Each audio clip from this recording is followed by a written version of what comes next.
네, 오늘은 우리 몸에서 가장 큰 장기죠. 간 건강에 대해서 이야기 나눠봅니다. 소화기내과 신현필 선생님 모셨습니다. 안녕하세요. 네, 안녕하십니까.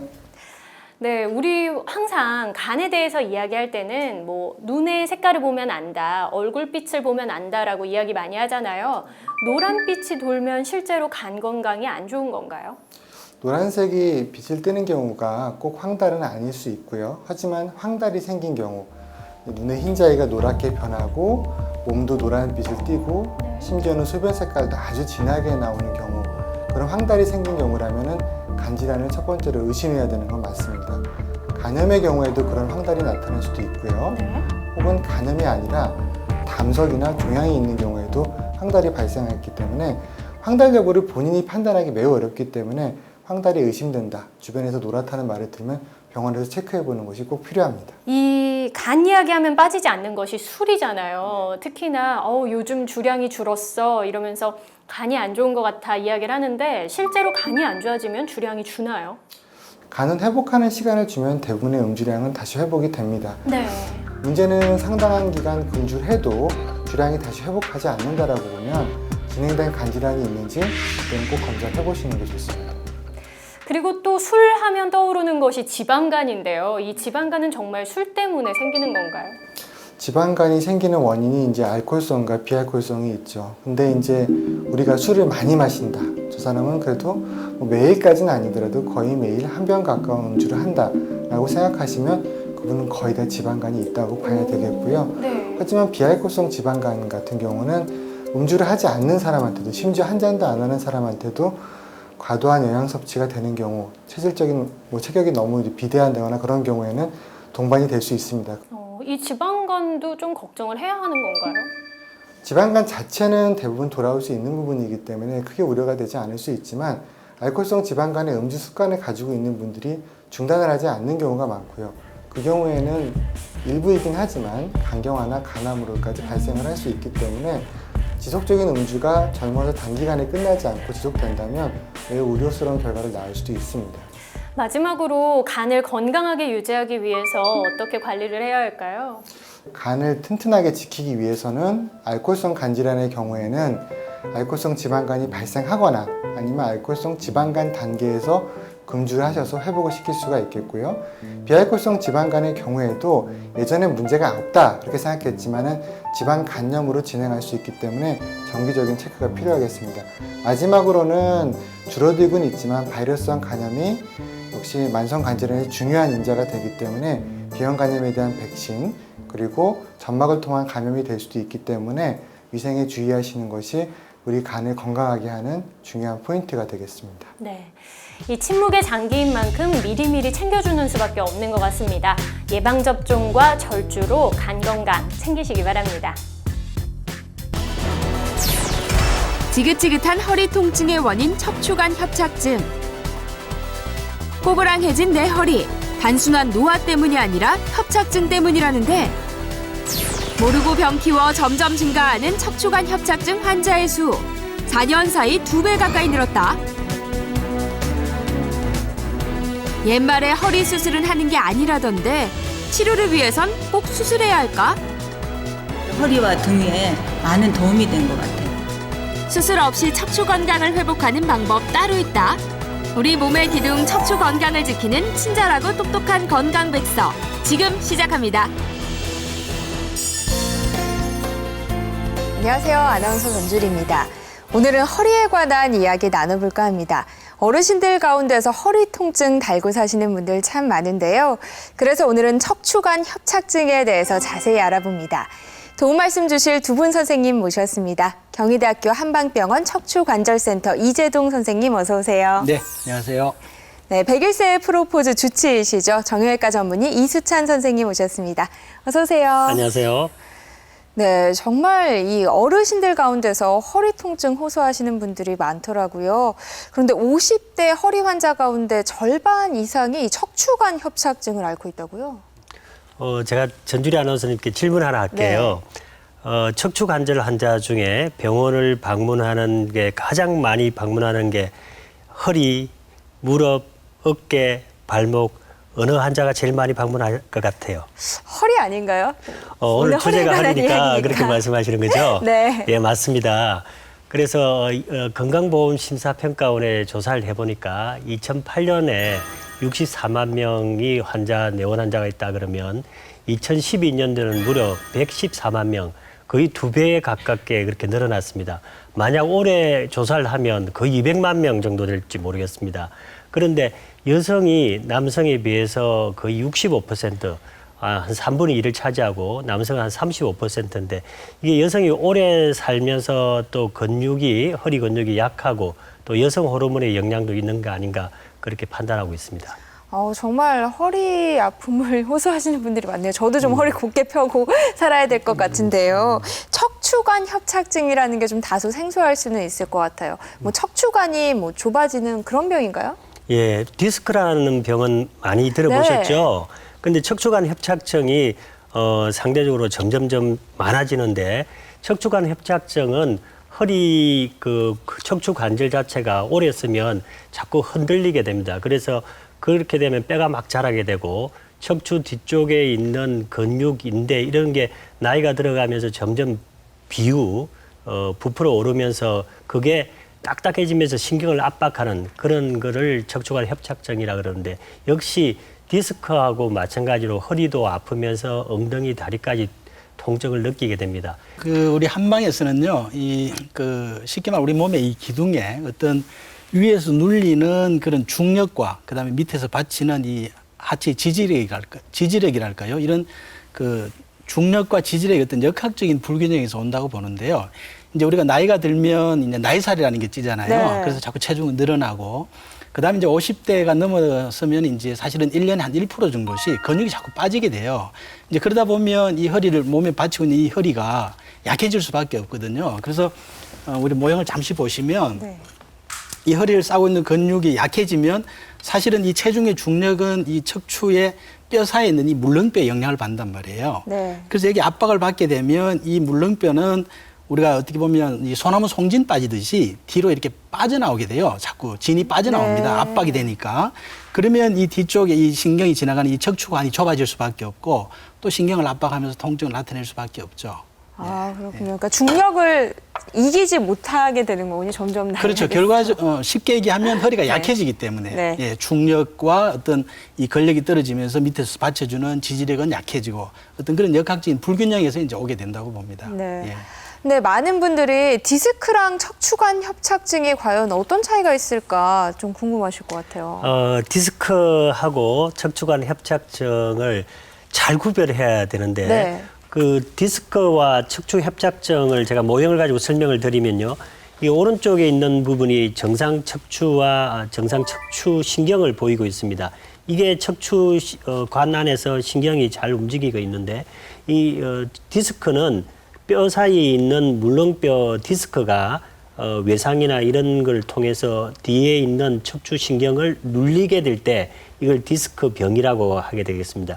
그에 비해서 척추관 협착증은 척추관 안에 척추 뒤쪽에 있는 인대나 근육, 연부 조직이 나이가 들어가면서 부풀어 오르고 단단해져서 결국 신경을 눌리게 되는데 앞뒤에 있는 디스크가 눌릴 수도 있고 뒤에 있는 연부 조직이 눌릴 수도 있습니다. 이렇게 해서 되는 부분이 척추관이 좁아져 있는 척추 협착증을 보이고 있고 척추 디스크 병하고는 확연히 다른 모습을 보이고 있습니다. 제가 자세를 한번 잡아볼게요. 네. 허리를 이렇게 잡고 이렇게 몸이 좀 비스름하게 됩니다. 근데 척추 협착증은 신경이 좀 관이 넓어져야 덜 아프니까 고개를 이렇게 숙이게 됩니다. 고개를 숙이면 덜 아프고 조금 표현이 그렇습니다만 우라무탕 그런 자세를 취하게 됐고 그럽니다. 왜 저렇게 그럴까 하는 게 이런 원리 때문에 이렇게 걷고 또 나아가서 이러한 척추 협착증이 있는 사람은 조금 전에 제가 고개를 숙인다 그랬는데 걸어가다가 잠깐 앉았다가 가면 덜 아픕니다. 그러나 디스크는 전혀 그렇지 않습니다. 네. 잠깐 앉았다고 해도 아픈 게 나아지지 않기 때문에 그거하고는 전혀 다르고 또 이 척추 협착증은 고개를 숙이면 덜 아픈데 디스크는 오히려 고개를 허리를 제치면 덜 아픈 그런 게 있습니다. 마지막으로 치료하는 부분이 조금 차이가 있는데 이 디스크는 디스크가 튀어나와서 신경을 눌리니까 결국 견인요법이라 그래서 물리치료실에 가면 이렇게 당겨주는 거를 합니다. 그 당겨주면 디스크가 원상복귀를 해서 덜 아픈데 협착증은 당겨준다고 해서 덜 아프지 않습니다. 그래서 이렇게 정상이나 치료가 확연히 다르고 어떻게 양상이 발전하는 건 다르기 때문에 구별을 잘 하셔야 되겠습니다. 아, 그런데 사실 우리가 흔히 말할 때 허리가 아프다라고 말하지 이게 척추관 협착증인 것 같다, 디스크인 것 같다 이렇게 네. 구분하기는 쉽지 않잖아요. 집에서 좀 간편하게 어떤 병에 자신이 속하는지 알아볼 수 있는 방법 없을까요? 이 척추관 협착증은 아까 말씀드렸다시피 허리가 약해지면서 전체적으로 허리 압박이 되는 거거든요. 그래서 네. 일종의 퇴행성으로 온다고 보면 됩니다. 노화 현상에서 오는 거고요. 그다음에 디스크는 우리가 무거운 걸 들거나 아니면 어떤 뭐 사고를 당하거나 해서 충격이 디스크 한 곳에 이렇게 그 힘이 가면서 파열이 되면서 수액이 밀려 나와서 신경을 눌리는 거거든요. 네. 그래서 이제 우리가 다리가 불편할 때 저릴 때도 디스크 같은 경우는 다리 옆쪽이든 뒤쪽이든 이 선을 따라서 우리가 전기통 가듯이 이런 그런 불편함을 나타내게 되고요. 네. 그다음에 협착증 같은 경우는 다리 전체적으로 좀 뭐가 뻐근하거나 저리거나 이런 현상이 있죠. 그리고 이제 간편하게 우리가 집에서 쉽게 구별할 수 있는 방법은 우리가 누워서 다리를 들어보면 네. 불편한 다리를 들어보면 만약에 통증이 땡기는 통증이 있으면 이건 디스크일 가능성이 높고요. 네. 그렇지 않고 그냥 자연스럽게 다리가 올라가면 이건 이제 협착증일 가능성이 높죠. 네.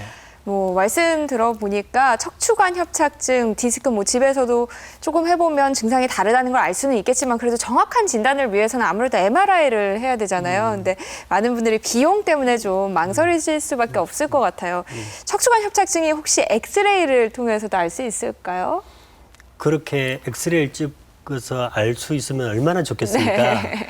아, 사실 이제 그 엑스레이를 찍어보면 이게 퇴행성 변화가 오는 거, 그 다음에 관절에 불안정성이 있는 걸 예측을 해서 이게 척추관 협착증일 것이다 하고 조금 예측은 가능합니다만 정확한 진단을 위해서는 역시 비용이 들어도 MRI나 컴퓨터 촬영을 해야 됩니다.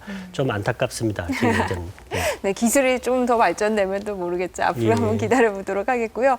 이런 외과 질환의 경우에는 어쩔 수 없이 환자들이 가장 궁금해하는 게 수술일 것 같아요. 수술은 어떻게 진행되나요?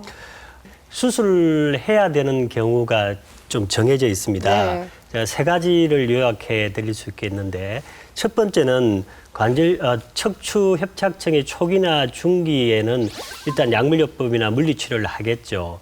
그런데 약을 써도 반응을 안 하는 경우, 그리고 약을 써도 반응을 안 하는 게 뭐 며칠 썼다고 반응을 안 한다고 그렇게 수술할 수는 없는 거고 대개 6주 정도를 예측을 하는데 물론 길게는 3개월까지 약을 써봅니다. 그런데 여기 하나의 변수가 있는 게 극심한 통증이 있으면 사실 일주일이나 2주일 해도 전문의의 판단에 의해서 수술을 할 경우도 생길 수는 있습니다. 그러나 원칙적으로는 적어도 6주 이상 써야 된다는 거고 두 번째는 운동신경과 감각신경이 손상이 올 때 감각신경이라는 거는 손가락으로 꼬집어서 감각을 잘 모른다든지 네. 또는 양쪽을 만져서 감각이 차이가 있다든지 운동신경이라는 발가락 끝이나 발목을 뒤로 제치는 걸 잘 약할 때 네. 그다음에 세 번째는 소변 대변에 장애가 있을 때 이 세 가지 경우만 수술하지 나머지는 수술을 하는 걸 전문의 입장에서는 자제를 하게 합니다. 기본적으로 우리가 이 척추라는 거는 어떻게 보면 우리 몸의 기둥이거든요. 이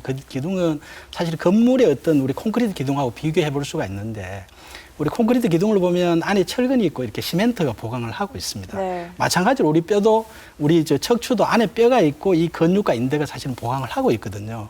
근데 우리가 시멘트가 부식이 되고 해서 철근이 좀 녹이 슬고 이렇게 휘어졌다고 해서 반드시 철근을 갈아 끼워야 되는 건 아닙니다. 네. 그래서 대부분 이 철근을 시멘트를 잘 보강해주면 그 건물 쓰는데 전혀 문제가 없거든요.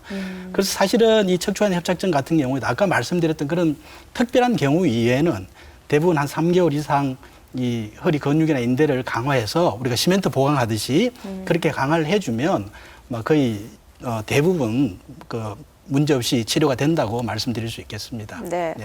그리고 초기와 중기의 이 척추관 협착증에서는 약물을 이용한 치료들이 많잖아요. 근데 어르신들은 이미 뭐 다른 질병들 때문에 약을 많이 복용하고 계셔서 또 약을 드셔도 될까 좀 걱정스럽기도 한데요. 약물요법이 사실은 치료하는데 가장 그 비수술적 치료의 가장 그 핵심입니다. 네. 그런데 이게 약이 진통 소염제가 뭐 우리 시청자 여러분 아시다시피 부작용이 좀 있습니다. 그래서 이 약을 또 소위 독한 소염 진통제를 먹게 되면 위장 장애, 심지어는 출혈까지 일어나고 또 이게 연부 조직을 이렇게 부풀어 오르게 만들어서 심혈관계 또는 혈압을 상승시킬 수도 있습니다. 또 콩팥에 질환이 있는 분은 그게 악화될 수도 있기 때문에 본인이 어떤 질환을 가지고 있는지 전문의와 꼭 상의를 해서 처방을 받으셔야 될 것 같습니다. 다른 운동들은 또 어떤 게 있을까요? 네, 이제 운동은 뭐 우선 저는 이제 좀 단계적으로 말씀을 드리고 싶은데요. 일단 급성기에 이제 통증이 있을 때는 무엇보다 운동보다는 안정을 해야죠. 한 일주일 정도, 뭐 네. 3일 내지 일주일 정도 안정하면서 지금 말씀대로 뭐 소염 진통제를 먹거나 아니면은 합백을 하거나 이런 안정이 필요하고요. 그다음에 이제 어느 정도 나름대로 움직일 수가 있으면 그렇지만 서 있거나 보행하기가 힘든 환자들이 있을 수 있습니다. 이제 그런 경우에는 우리가 이제 그 물속에서 하는 수중 운동, 네. 물속 걷기 뭐 이런 걸 제가 또 권하기도 합니다. 사실은 뭐 그런 걸 통해서 한 2주 정도, 2, 3주 하면 대부분 어느 정도 관절의 통증도 줄어들고 또 몸의 근력도 키워지면서 유연성이 생기거든요. 그 다음 단계로는 이제 서 있거나 걷는 거죠.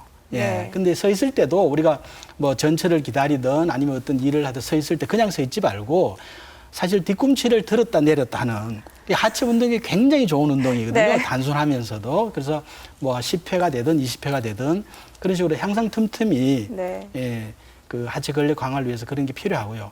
그다음에 걸을 때도 제가 이제 강조하는 게 그냥 아무 생각 없이 맹 놓고 걸으면 안 됩니다. 그러면 오히려 관절이 무리가 될 수가 있어요. 그래서 그 아까 우리 벨리 댄스에도 나왔습니다만은 사실은 이 배꼽이 우리 몸에 굉장히 중요합니다.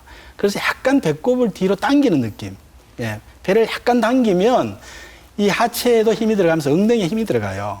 그렇네요. 예. 그래서 직접 한번 우리 시청자분들도 해보시면 그냥 걸을 때, 이 거실에서 한번 걸어보세요. 그냥 걸을 때 하고 약간 배꼽을 당기고 걸을 때는 네. 완전히 느낌이 틀립니다. 예, 그렇게 하면 가슴도 펴지고 시선도 오히려 좀 멀리 보게 되고요. 그래서 자세도 오히려 도움이 되고. 그래서 그런 걷는 운동을 또 제가 권하고요. 그 다음에 이제 그 단계를 넘어서면 계단 운동을 하라 그러죠. 네. 이제 계단 운동을 하는데 이 계단 운동은 사실은 지금 우리 쌤 뭐 무릎 환자들 그 급성기나 통증이 있을 때는 피하는 게 맞습니다. 하지만 우리가 사실은 어린애들이 걸음마를 배우는 그런 느낌으로 조금씩. 그러니까 우리가 1층으로 올라갈 때 만약에 5분, 10분에 올라가면 힘이 들면 천천히 올라가는 겁니다. 천천히. 그리고 또 힘이 들면 난간을 잡고 네. 이런 식으로 하면서 나중에는 5층, 10층까지도 올라갈 수 있도록 뭐 예를 들어 5층까지 올라가 보니까 거뜬하더라. 그러면 다음에는 이제 7층까지. 그래서 밀당을 잘해야 됩니다. 우리가 연애를 할 때도 밀당이 필요하지만 네. 이 몸을 단련시키는데도 밀당이 필요합니다. 그래서 나중에는 한 10층까지 하루에 한 2-3번 정도 올라갔다가 엘리베이터 타고 내려오는 이런 운동을 하게 되면 사실은 본인도 모르게 한 2-3개월만 하면 몸에 변화가 나타나기 시작할 거예요.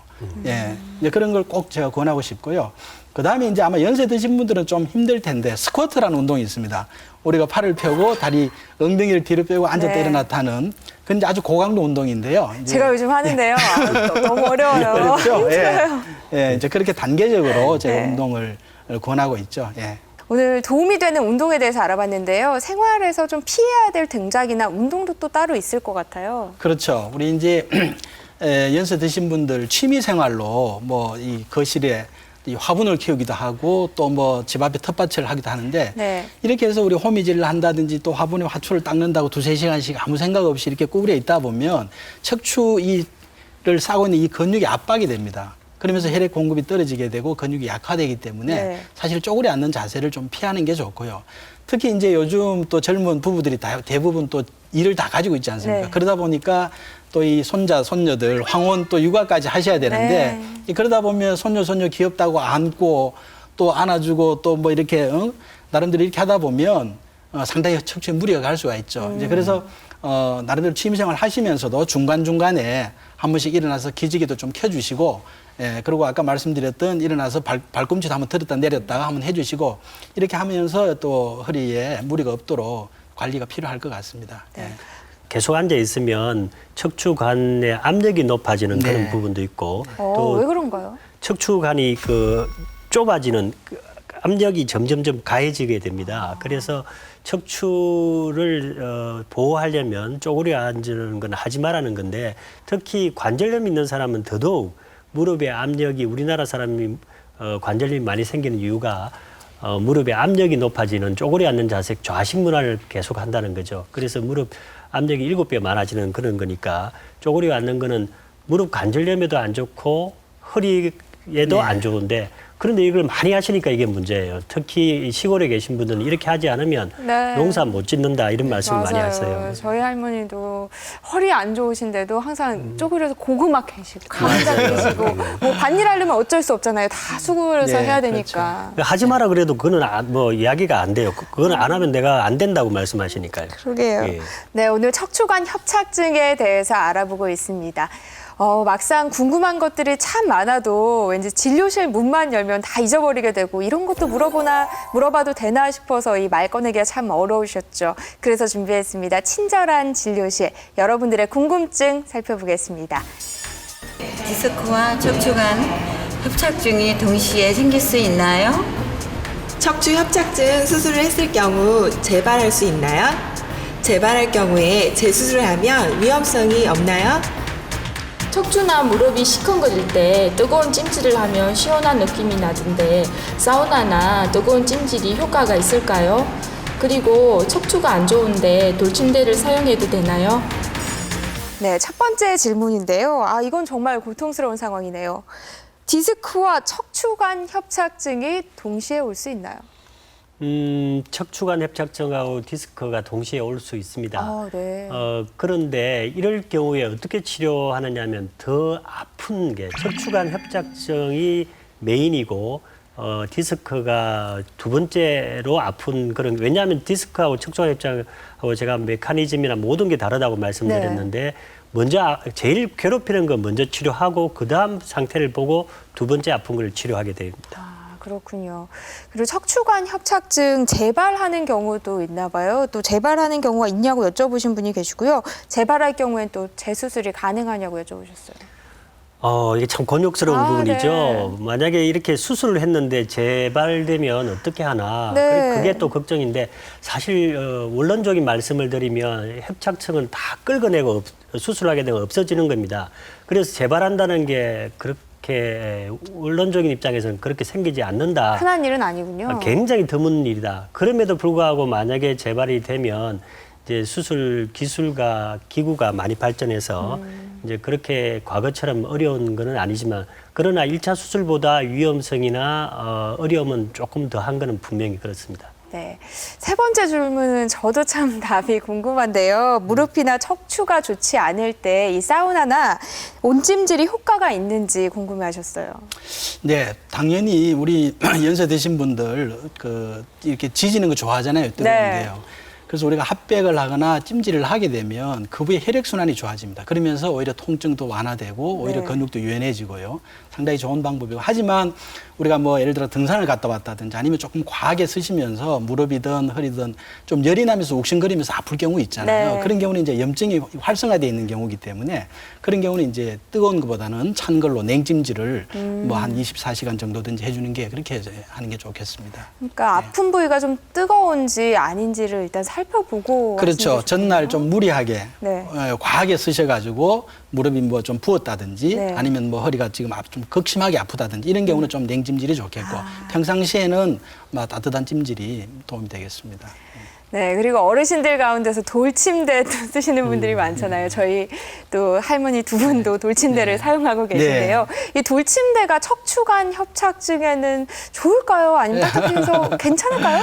기본적으로요. 사실은 이 척추 환자들은 일반 푹신푹신한 침대보다는 좀 딱딱한 곳이 좋긴 합니다. 네. 하지만 돌침대 위에 바로 눕는 거는 또 이 근육이 압박이 되잖아요. 그렇기 때문에 좀 도톰한 요를 깔고 그렇게 하는 것이 좋죠. 네. 의학적으로는 돌침대를 사용하면 이제 딱딱한 부분이 허리 등뼈는 뒤쪽으로 이렇게 튀어나와 있고 허리뼈는 앞쪽으로 이렇게 만곡이 되어 있습니다. 그렇죠. 그런데 딱딱한 걸 하면 튀어나온 뒤쪽은 조금 앞으로 가게 되고 배 앞쪽으로 허리는 앞으로 나온 게 좀 뒤쪽으로 밀립니다. 그렇게 그렇기 때문에 허리에 압력이 조금 낮아져서 순간적으로는 통증이 조금 사라집니다. 그래서 돌침대를 하고 나면 협착증 환자가 좀 시원해졌다 하고 말씀하시는 게 일순간은 그렇게 되지만 이 장기적인 효과는 검증되지 않기 때문에 뭐라고 표현하기 그렇고, 또 디스크 환자는 그 반대 현상이 있기 때문에 이 돌침대를 해서 좋은 효과를 보려고 하면 전문의하고 좀 상의를 하셔서 거기에 이분은 괜찮다, 이분은 좀 곤란하다, 이런 걸 상담을 해 주시는 게 좋겠습니다. 네, 우리 몸의 기둥 튼튼한 척추는 건강의 첫 번째 기준입니다. 자리에 일어나셔서 스트레칭도 한번 하시고 운동도 좀 하시면서 활기차게 하루를 시작해 보시는 건 어떨까 싶습니다. 함께해 주신 이재동 선생님, 이수찬 선생님 감사합니다. 감사합니다. 네. 고맙습니다. 예. 네, 저희는 다음 주에 또 건강한 모습으로 찾아뵙겠습니다. 안녕히 계세요.